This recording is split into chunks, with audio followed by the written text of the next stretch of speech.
अथ तृतीयः सर्गः। तेषामञ्जलिपद्मानि प्रगृहीतानि सर्वशः प्रतिगृह्याब्रवीद्राजा तेभ्यः प्रियहितम् वचः।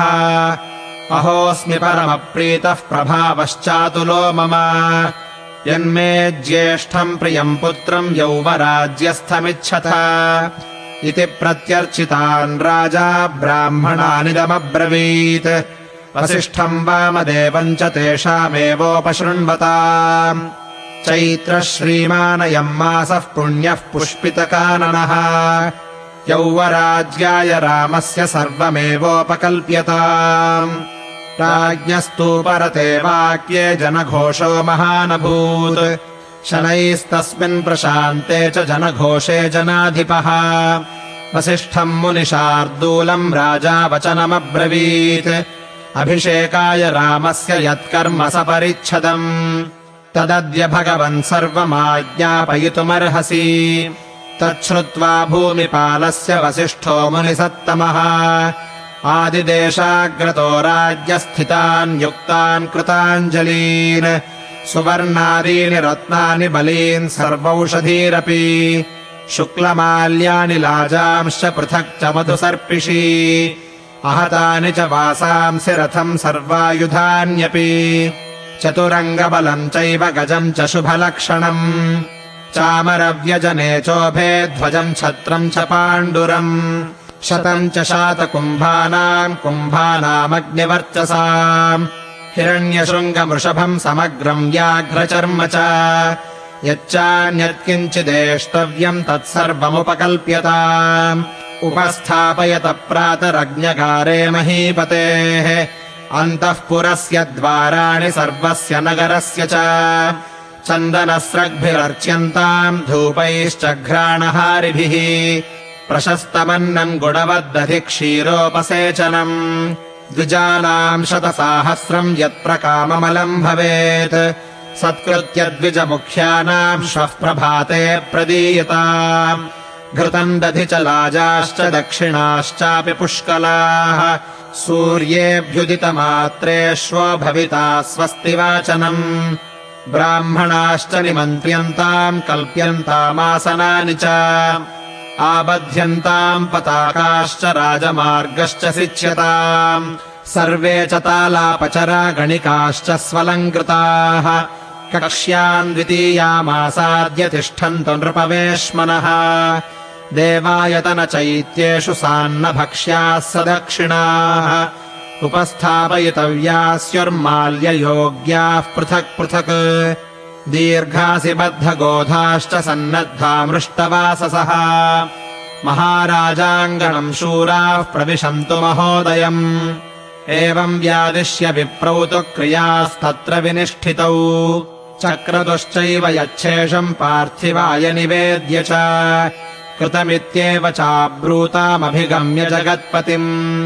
यथोक्तवचनम् प्रीतौ हर्षयुक्तौ द्विजोत्तमौ ततः सुमन्त्रम् द्युतिमान् राजा वचनमब्रवीत्।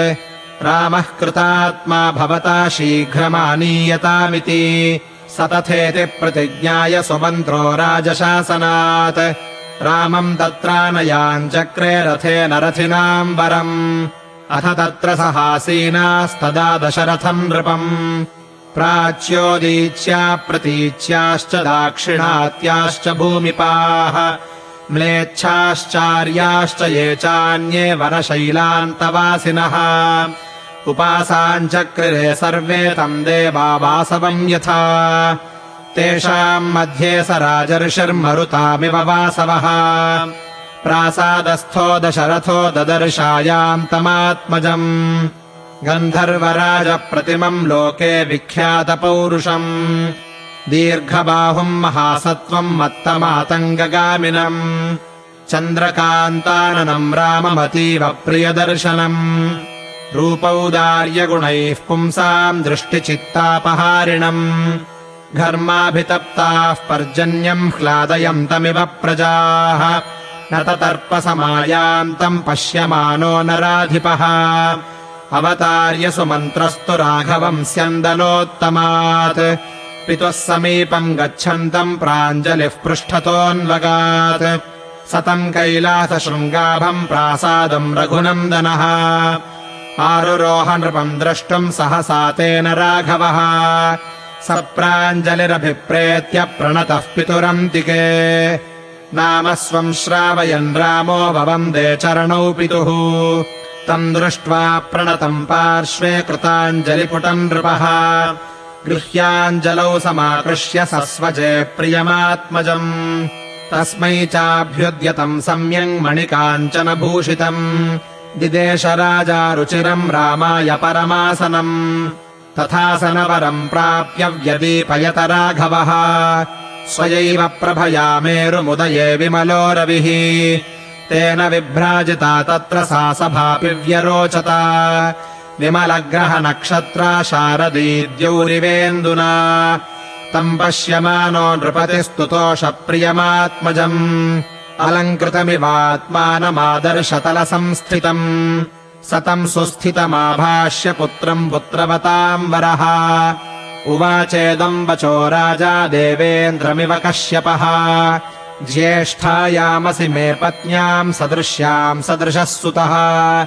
उत्पन्नस्त्वम् गुणज्येष्ठो मम रामात्मजः प्रियः त्वया यतः प्रजाश्चेमाः स्वगुणैरनुरञ्जिताः तस्मात् त्वम् पुष्ययोगेन यौवराज्यमवाप्नुहि कामतस्त्वम् प्रकृत्यैव निर्णीतो गुणवानिति गुणवत्यपि तु स्नेहात् पुत्र वक्ष्यामि ते हितम् भूयो विनयमास्थाय भव नित्यम् जितेन्द्रियः कामक्रोधसमुत्थानि त्यजस्व व्यसनानि च परोक्षया वर्तमानो वृत्त्या प्रत्यक्षया तथा अमात्यप्रभृतिः सर्वाः प्रजाश्चैवानुरञ्जय कोष्ठागारायुधागारैः कृत्वा सन्निचयान् बहून् इष्टानुरक्तप्रकृतिर्यः पालयति मेदिनीम् तस्य नन्दन्ति मित्राणि लब्ध्वा मृतमिवामराः तस्मात् पुत्रत्वमात्मानम् नियम्यैवम् समाचर